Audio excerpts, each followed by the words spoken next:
Hola, soy Kaiser y esta es la tercera parte del iceberg de crímenes atroces.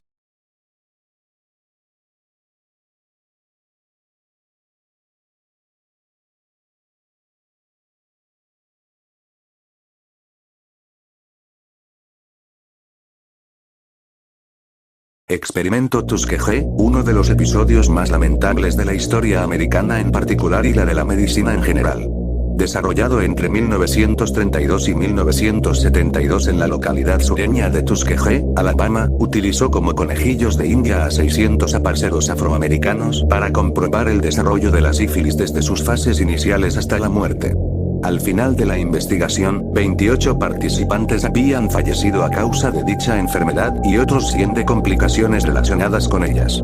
Además, 40 mujeres habían sido infectadas y 19 niños habían nacido con la enfermedad. Para entender lo ocurrido hay que remontarse a finales de los años 20, poco antes del crack económico, cuando el experimento se puso en marcha. Por aquel entonces, no existía ningún tratamiento fiable para la sífilis, tan solo algunos mecanismos que causaban fuertes efectos secundarios y cuya utilidad no estaba demostrada. Con el objetivo de entender mejor el funcionamiento de la enfermedad, el Servicio Público de Salud y el Instituto Tuskegee decidieron estudiar durante un período de 6 a 8 meses la población infectada que habitaba en el condado de Macon y, posteriormente, tratarlos con los medicamentos disponibles. Con lo que no contaban por aquel entonces es con que iban a terminar engañando, enfermando y despreciando a decenas de los estadounidenses más desfavorecidos. Cuando la raza y la clase social acaban con tus derechos para llevar a cabo el experimento, se contó con 399 varones afroamericanos, así como con 201 sanos, que habrían de servir de grupo de control. Se dijo a los enfermos que tenían mala sangre bad blood, una palabra genérica para referirse a diversas enfermedades y ofrecieron comida, alojamiento y seguro de deceso a los participantes. En un primer momento, el estudio era meramente prospectivo, es decir, los datos se recogían en tiempo presente para llegar a unas conclusiones ulteriores, ya que no existía ningún tratamiento completamente fiable que lo pudiese convertir en terapéutico. Se reconoce al Dr. Taliaferro Clark como su impulsor. Descontento con la metodología de sus compañeros, decidió marcharse al cabo de un año, dejando el experimento en manos de otros médicos menos considerados como el Dr. Oliver Wenger, que supervisó el proceso durante años. En un correo enviado a su compañero el Dr. Raymond Bondeler, Wenger le felicitaba por su capacidad para engañar a los negratas, utilizaba el término mujer en su misiva.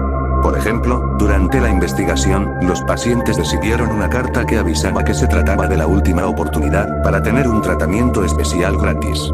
Dicho tratamiento no era otra cosa que una punción lumbar para localizar la enfermedad. No había nada de terapéutico en ello. El momento crítico se produce, no obstante, en 1947, cuando la penicilina comienza a difundirse como tratamiento para la sífilis. 4 años antes la ley Anderson ordenaba su tratamiento obligatorio. Ello no detuvo el experimento, ni siquiera hizo que se replantease. Al contrario, este siguió adelante como si nada hubiese ocurrido, sin proporcionar penicilina a ninguno de los pacientes. Los responsables de la investigación se negaron a que sus conejillos de indias formasen parte de campañas nacionales para la erradicación de la enfermedad y siguieron proporcionándoles placebo. Ni siquiera durante la Segunda Guerra Mundial, cuando 250 de los participantes en el estudio fueron llamados a filas, pudieron ser tratados, ya que los investigadores adujeron que ya estaban recibiendo medicación. Una lección olvidada entre principios de los años 30 y finales de los años 40, la situación internacional había cambiado bastante, en especial por el descubrimiento de la experimentación nazi durante el Holocausto. Ello no impidió que durante esos años el Dr. John Ayer, director de la División de Enfermedades Venéreas del Servicio Público de Salud, decidiese seguir adelante con el experimento. Años después justificaría a los colaboradores afirmando que los médicos y el personal civil se limitaron a cumplir con su trabajo. Algunos siguieron órdenes, otros trabajaron para gloria de la ciencia. Uno de ellos era la enfermera Eunice Rivers, quizá uno de los personajes más controvertidos del reparto de esta tragedia. Se trataba de una mujer local afroamericana que trabajó como asistente de Bondeler y que consiguió convencer a muchos de sus vecinos de participar en el experimento. Durante mucho tiempo, fue el enlace entre el grupo de investigadores y los inocentes cobayas. En 1997, Bill Clinton se disculpó de forma oficial en la Casa Blanca ante 5 de los supervivientes a pesar de que en 1964 la Organización Mundial de la Salud obligó a que todos los experimentos con humanos tuviesen el consentimiento expreso de los participantes. El criterio del experimento Tuskegee no se revisó. Un par de años después, Peter Buxton, investigador de enfermedades venéreas del Servicio Público de Salud, denunció la situación al CDC, Centro de Control de Enfermedades, por sus siglas en inglés, que descartó toda intervención hasta la muerte de todos los participantes, momento en el que finalmente podrían obtener los tan deseados datos. Más de 8 años después, Buxton acudió a la prensa ante la pasividad de las autoridades sanitarias oficiales. Finalmente, el Washington Star y el New York Times publicaron en sus primeras páginas la noticia a finales de julio de 1972 y, en apenas un día, el escándalo fue tal que el proyecto fue clausurado. En ese momento, tan solo 74 participantes originales quedaban vivos. Tanto ellos como las familias del resto de víctimas se repartieron $9 millones de compensación. En 1997, Bill Clinton se disculpó de forma oficial en la Casa Blanca ante 5 de los supervivientes. No se puede deshacer lo que está hecho, pero podemos acabar con el silencio, recordó a las víctimas. Podemos dejar de mirar a otro lado, miraros a los ojos y finalmente decir, de parte del pueblo americano, que lo que hizo el gobierno fue vergonzoso y que lo siento. A pesar de la disculpa, la sombra del experimento Tuskegee sigue siendo muy larga. No solo provocó dolor y sufrimiento a centenares de ciudadanos, sino que sus consecuencias se han dejado notar a lo largo del tiempo. Provocó que gran parte de afroamericanos desconfiasen de los tratamientos médicos y fuesen reticentes a acudir a un facultativo. En 1977, Gil Scott-Heron editó en su álbum Bridges una canción llamada Tuskegee 626. Tuskegee 626, los científicos disfrutan cuando la enfermedad mortal puede hacer lo que quiere, los resultados no son difíciles de predecir, cantaba en ella. Tuskegee 626, empujados rápidamente a un lado cuando tus hermanos son cobayas en viciosos experimentos. Una directa denuncia de uno de los episodios más tristes de la medicina del siglo XX. Digno del Dr. Mengele o algún otro alucinado, pero debe recordarse que hasta 1966 no se otorgó el Pacto de Derechos Civiles, que reconocía a toda la población los mismos.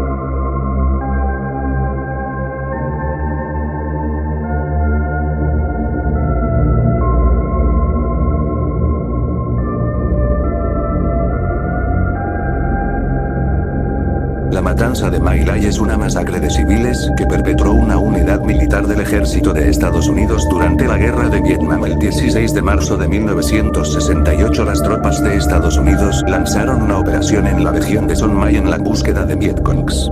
Al segundo teniente, equivalente al alférez, William Laus Calley y su sección le fue asignada la zona My Lai 4. Al llegar a la zona de aterrizaje los helicópteros dejaron a los soldados y se desplazaron a la posición de espera. A lo largo de 4 horas, Calley y sus hombres violaron a las mujeres y las niñas, mataron el ganado y prendieron fuego a las casas hasta dejar el poblado arrasado por completo. Para terminar, reunieron a los supervivientes en una acequia. Los pilotos y artilleros vieron cómo Calley disparó su arma contra ellos y ordenó a sus hombres que hicieran lo mismo hasta matar a todos los habitantes de la zona, es decir, ancianos, mujeres y niños. Por defectos en la investigación, no se sabe la cifra exacta de asesinados, pero se estima que debió estar entre 347 y 504. La matanza solo pudo ser detenida cuando el oficial de helicóptero Sub Thompson Jr. intervino junto a su tripulación, a la que incluso ordenó disparar a sus propios compañeros soldados si estos seguían asesinando civiles. Thompson y su tripulación protegieron con sus vidas a algunos civiles sobrevivientes que pudieron rescatar, y el propio Thompson notificó de inmediato el incidente al mando superior, que ordenó detener la operación contra el ARE. Posteriormente Thompson testificaría contra Calley y otros en una corte marcial. Unos días después, el ejército de Estados Unidos facilitó una información oficial, donde enumeraba unos 120 muertos, de los cuales 90 eran Vietcong no civiles y 30 Vietcong civiles. Pero en toda la operación se habían incautado solo 3 armas Vietcong. La punta de un iceberg, la masacre de My Lai no fue la única matanza cometida por las fuerzas estadounidenses, pero fue la que más escándalo provocó en Estados Unidos y el mundo. El El alférez Calley resultó ser un oficial poco preparado y no apartamento para el mando, no lograba ascensos ni condecoraciones y como no supo aguantar los argumentos de sus superiores, decidió cometer una matanza y ponerlos asesinados como enemigos abatidos. Pero el sistema estadounidense para marcar objetivos contribuyó mucho a casos como este, ya que la selección de oficiales se hacía sobre el material humano disponible y no sobre el necesario para el mando.